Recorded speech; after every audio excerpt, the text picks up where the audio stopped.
Bienvenue dans DigiCast, un podcast de Whittaker qui décrypte l'inclusion numérique pendant 15 minutes.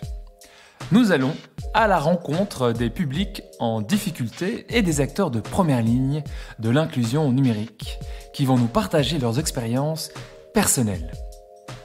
Ces podcasts permettent de sensibiliser et informer tous les acteurs du secteur qui sont concernés par l'inclusion numérique et qui veulent se documenter. C'est un format inédit de communication qui vous est proposé aujourd'hui par Whittaker Belgique. Les 2 premiers épisodes de DigiCast seront consacrés au bon plan du numérique, ou comment utiliser le numérique pour augmenter son pouvoir d'achat. C'est un podcast qui vous est proposé grâce au soutien financier du SPF Économie. Il fait partie d'une constellation de ressources gratuites et d'actions de sensibilisation qui sont également financées par le SPF Économie. Alors tout d'abord, c'est quoi les bons plans du numérique ? Eh bien, ce sont tous les usages numériques qui permettent de faire des économies et d'augmenter son confort quotidien.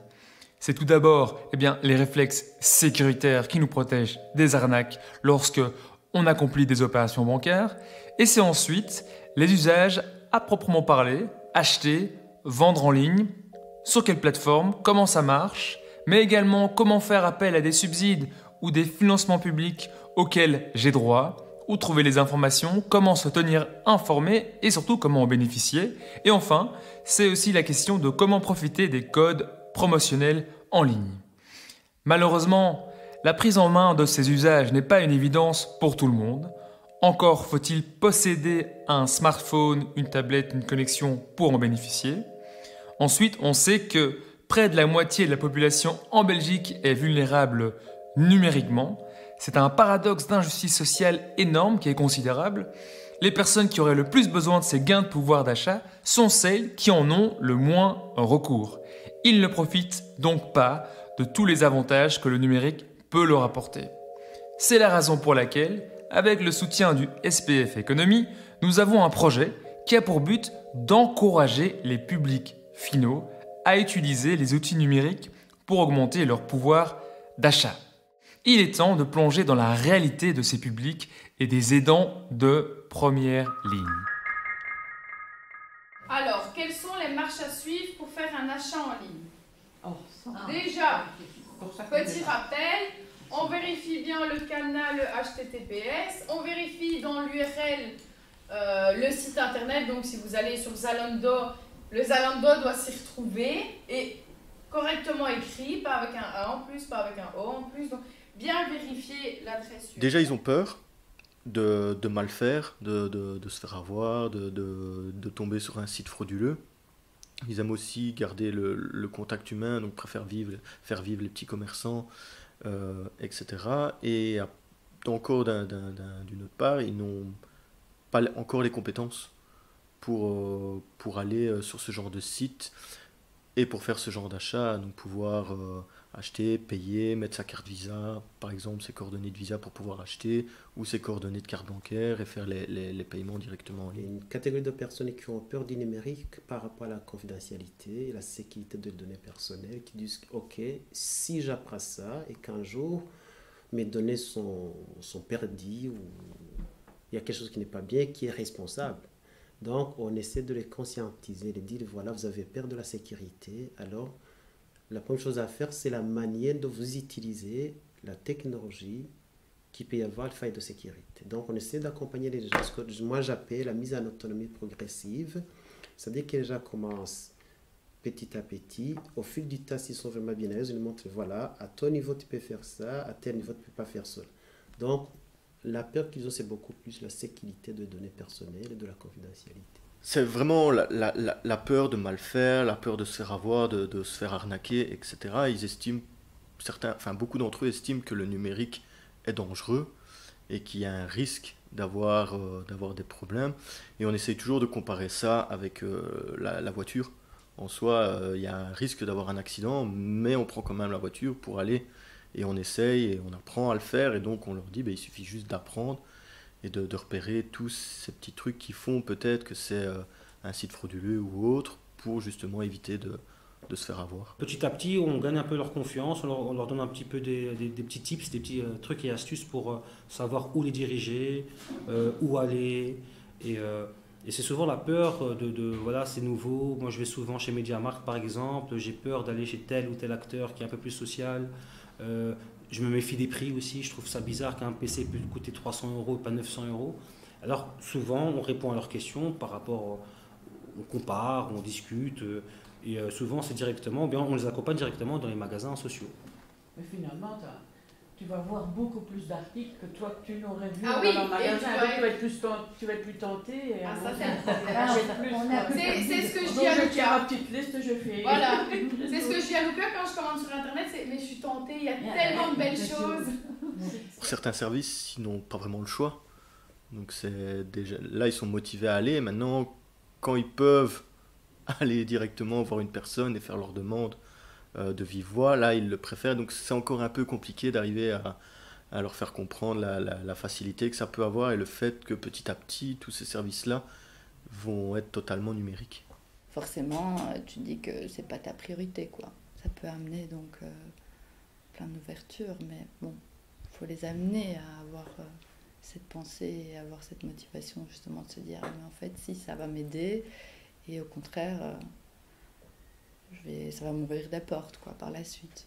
Pour pouvoir les motiver, d'abord, il y a des approches conviviales d'abord. Nous avons mis en place un tas de pauses où les gens se partagent un petit café et c'est le moment d'échanger, de se parler. Parce qu'on ne peut pas mettre en place une stratégie pédagogique et classique. Ça ne peut pas marcher parce que nous avons un public vraiment un peu diversifié. On met en place un tas de convivialité pour en parler, pour savoir la réalité de chaque individu. Et puis on met en place ce qu'on appelle une pédagogie adaptative et flexible. Parce qu'il y a le temps, il y a les motivations, il y a l'âge. Et tout cela, tous ces facteurs permettent de trouver un autre cadre, de les motiver, de les intéresser, de les écouter.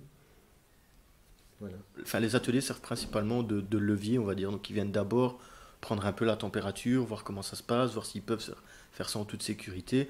Et généralement, ils reviennent un peu plus tard avec une demande un peu plus spécifique.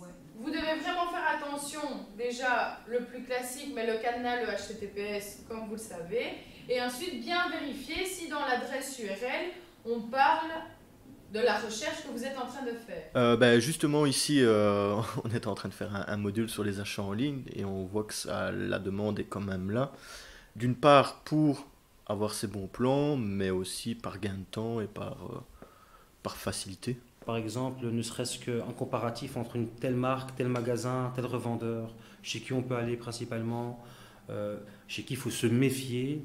Et moi, je leur indique vraiment de se concentrer un petit peu sur les comparaisons, vraiment de comparer à chaque fois les prix, parce qu'il faut bien comprendre que la plupart des gens qui viennent ici ne savent pas que, par exemple, chez MediaMarkt ou chez Krefel, le prix ne sera pas le même. Le produit ne sera peut-être pas le même, donc c'est plutôt dans ce sujet-là qu'on discute beaucoup, mais j'en ai pas mal, j'ai beaucoup de demandes. Encore là maintenant, j'ai eu des demandes sur, par exemple, pour l'immobilier, j'ai un élève qui cherche un appartement, donc chez qui je vais pouvoir chercher, où je peux me diriger, vers quelle société je peux aller voir, chez qui je peux me diriger tout simplement, donc ce genre de choses. Ils sont un peu étonnés de voir parfois la différence de prix qu'il peut y avoir en ligne par rapport à ce qu'on trouve au magasin, donc ils sont tentés justement d'aller plus loin, d'approfondir leurs connaissances pour pouvoir faire ces économies, mais ils sont toujours quand même un peu mitigés, parce que comme ils le disaient encore aujourd'hui, ils aiment faire vivre les petits commerçants et préfèrent aller directement en magasin pour avoir les conseils et pas acheter en ligne.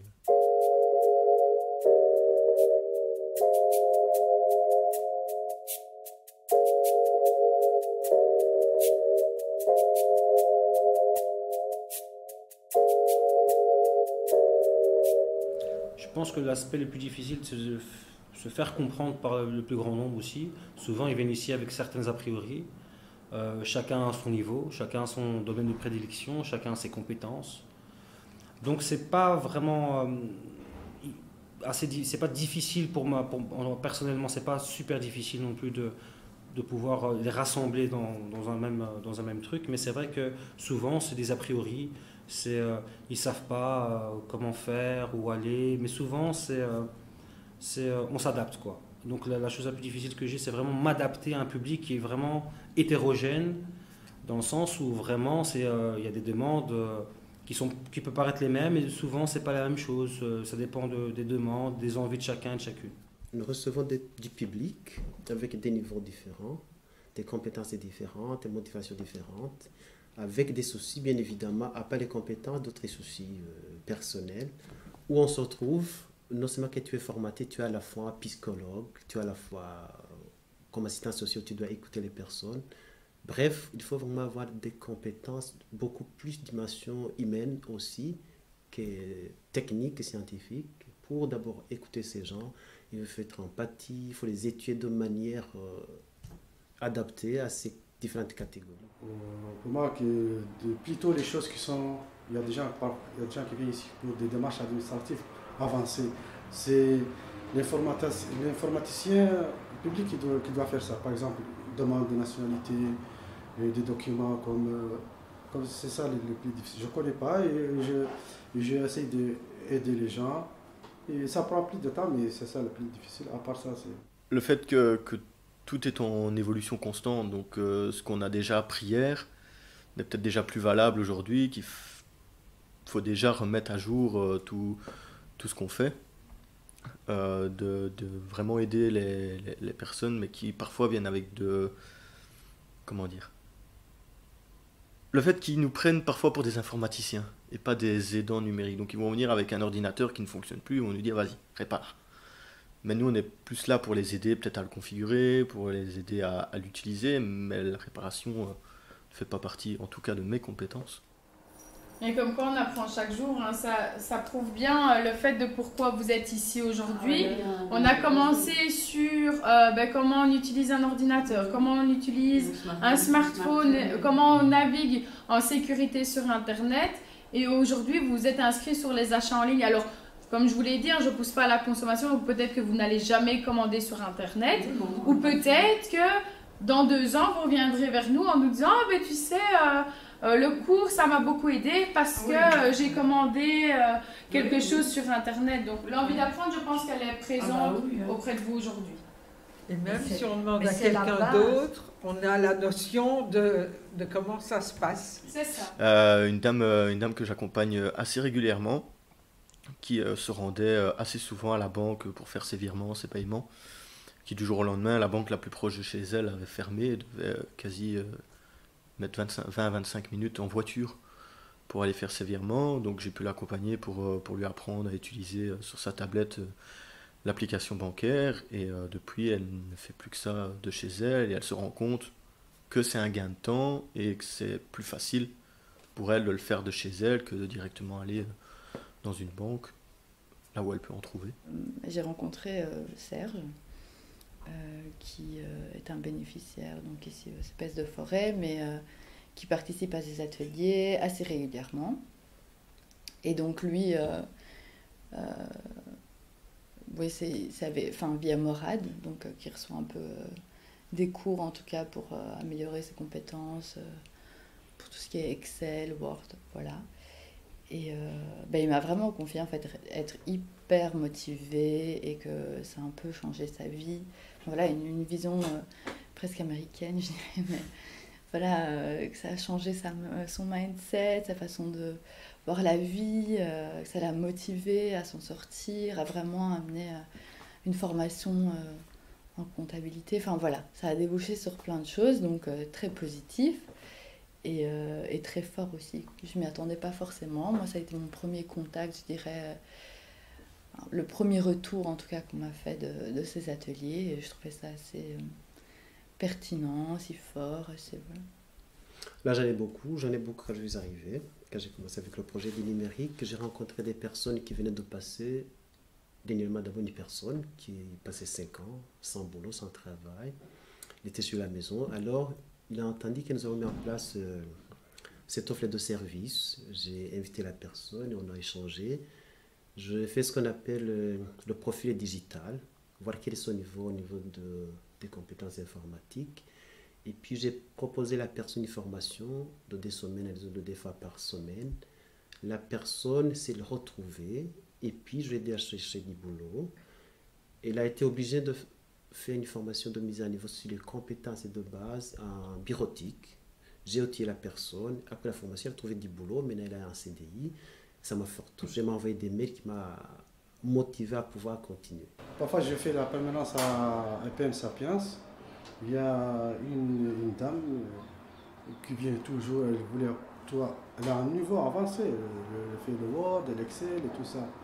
Elle va tout apprendre, il est bien. Moi, je lui dis un jour, tu vas devenir un formateur comme nous, si tu continues comme ça.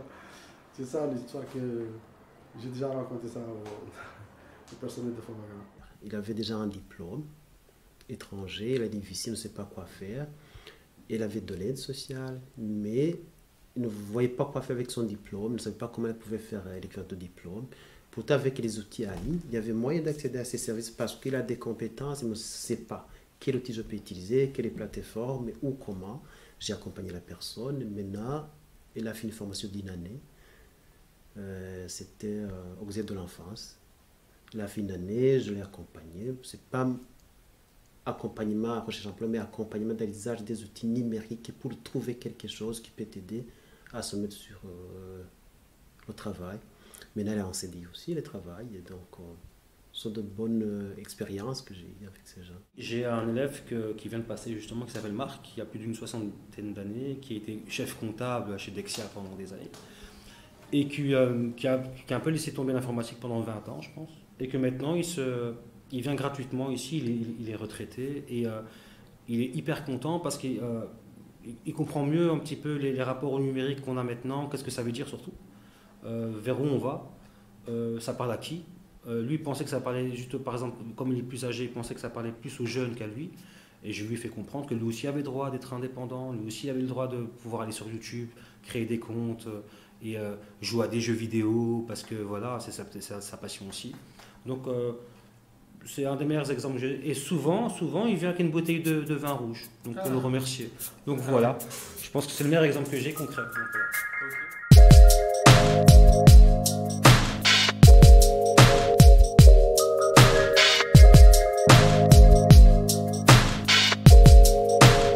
L'épisode DigiCast d'aujourd'hui se termine. Merci à toutes et à tous pour votre attention.